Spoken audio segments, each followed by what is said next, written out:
Bonjour. Pour conquérir commercialement, doit-on tenir compte de l'animalité du genre humain? L'homme est un bipède sans cornes et sans plumes, ironisait Platon. Au-delà de cette description souriante et vraie, il nous faut le reconnaître, chaque être humain est un être vivant. Et vous le savez, il est comme tous les êtres vivants, programmé pour survivre. Certes, l'homme est capable de penser en fonction de ses capacités et de ses apprentissages, mais avant tout, l'être humain veut survivre. Si vous en êtes d'accord, proposons-nous de commenter cette dimension de l'être humain, son besoin de survivre. Ceci est inscrit dans notre ADN psychique. Et donc, en conséquence, qui veut conquérir commercialement ne peut faire l'impasse sur cette réalité, ce besoin de survivre. Donc, tout être vivant est programmé pour survivre. Cela induit que tout être humain est programmé pour ne penser qu'à lui. La seule chose qui l'intéresse, pour assurer sa survie, est soit sauver sa propre personne, en cas de difficulté, soit chercher à assurer son lignage, sa descendance. On ne pourra jamais résorber l'égoïsme de toute personne, de tout client. Il faut une certaine et profonde déprogrammation phylogénétique pour avoir l'esprit de sacrifice, pour une cause culturelle, politique, sociale. Sinon, toute communauté humaine ne serait qu'un désordre, un chaos d'égoïsme. Vous l'avez donc compris, pour conquérir commercialement, il faut être capable de s'adapter à la multitude des formes d'égoïsme. Le sacro-saint principe commercial transmis aux commerciaux juniors aura toujours été, est et sera toujours à chaque client, parlez-lui de lui, il n'y a que cela qui l'intéresse. Et à ce titre, plus nous vivons dans un monde anxiogène, et plus nos clients sont légitimement égocentriques et égoïstes. Cela les rend imprévisibles, permettez-moi cette image, comme de pauvres cervidés qui pressentent qu'une battue aura lieu aujourd'hui et qu'il y aura un ou plusieurs morts. Le rôle de tout commercial est d'assurer la pérennité des multiples satisfactions qui prouveront à chaque client qu'il peut être tranquille, serein. En conséquence, tout client comme chacun d'entre nous a besoin de faire confiance à son fournisseur en toute sécurité. Mais ce programme de survie qui anime tout être humain s'inscrit également dans ce besoin irrépressible d'assurer son lignage, soit au niveau de sa descendance, soit au niveau du nom qu'il laissera après son décès. Vous l'avez certainement déjà remarqué, combien les hommes sont souvent attirés par les produits et les services qui leur donneront plus de pouvoir. Bien sûr, pour renforcer leur sécurité, mais aussi pour amplifier leur pouvoir d'attraction et s'attirer ainsi les personnes, et tout particulièrement les femmes avec lesquelles ils pourraient accroître le nombre de leurs descendants. Louis-Ferdinand Céline a bien raison lorsqu'il écrit « Chez l'homme, la vanité est un instinct ».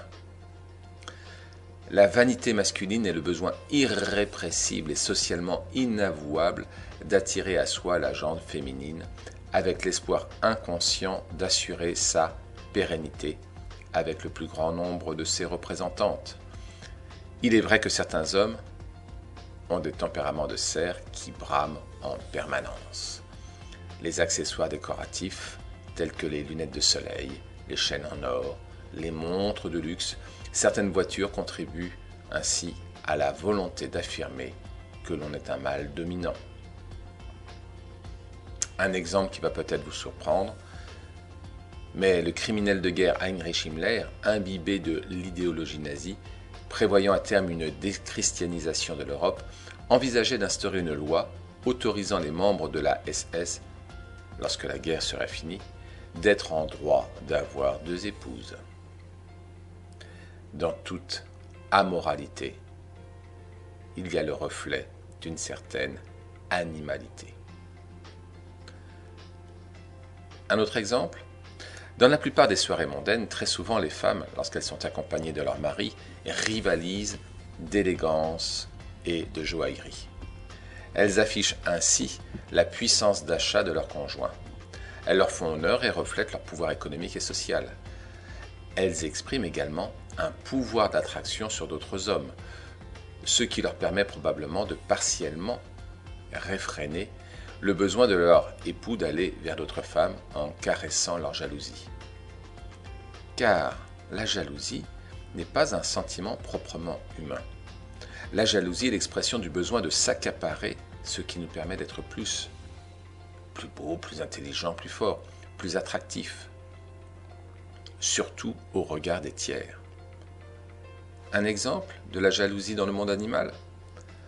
À l'occasion de concours de colombophilie, les éleveurs stimulent l'ardeur de leurs pigeons mâles à revenir plus vite en les mettant quelques heures avec une femelle. Puis, ils séparent le couple et remplacent le pigeon mâle par un autre pigeon mâle en sa présence. La vue de ce rival produit sur le cerveau des effets très mobilisateurs. En termes humains, nous appelons cela de la jalousie. Et si un jour vous avez été jaloux, vous avez souffert de votre programmation phylogénétique. Vous connaissez le vers de La Fontaine. 2 coqs vivaient en paix, une poule sur 20. Ce fut la guerre. Ces phénomènes éthologiques s'expriment également chez les femmes. Vous le savez, le maquillage et la surface des vêtements sont proportionnels au désir d'attirer. Et celles qui le contestent ne veulent pas s'avouer ce que l'on pourrait considérer comme socialement inavouable. Jean-Paul Sartre nous rappelle que nous sommes tous des monstres de mauvaise foi. Puis, une fois que les maternités sont accomplies, toutes les mères équilibrées et épanouies prennent toutes leurs décisions, presque toujours dans l'intérêt de leurs enfants. Un autre exemple, tout assureur observe que lorsqu'il fait signer un contrat d'assurance vie, les clauses bénéficiaires sont généralement remplies de la façon suivante. Madame désigne presque toujours ses enfants comme bénéficiaires du contrat si elle venait à décéder. Elle veut protéger son lignage. Alors que monsieur, lui, va désigner son épouse sous l'énergie de son amour sincère. Il cherche à protéger la source de son lignage. Tout commercial qui veut réussir doit tenir compte de l'animalité de ses clients. Et s'il sait répondre à ces différentes formes d'animalité, il s'assure la production de sentiments de confiance et de préférence.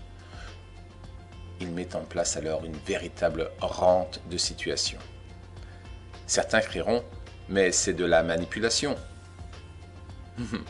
Nous répondons non, c'est du réalisme.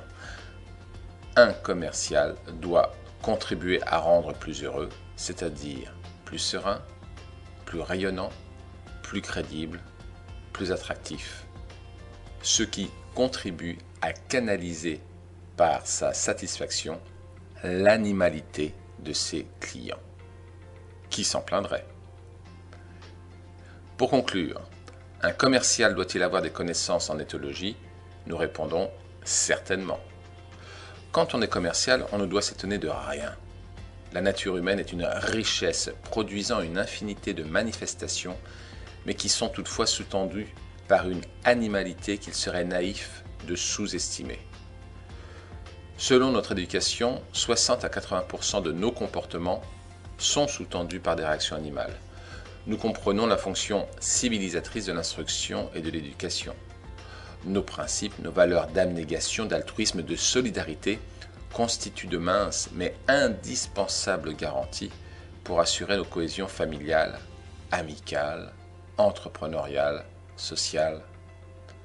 Car nos instincts de survie sont suffisamment prégnants pour nous faire inventer des proverbes comme « Charité bien ordonnée commence par soi-même ». Merci à vous, merci de votre intérêt. Nous vous souhaitons de très heureuses ventes, d'excellentes réalisations commerciales une excellente semaine. À très bientôt.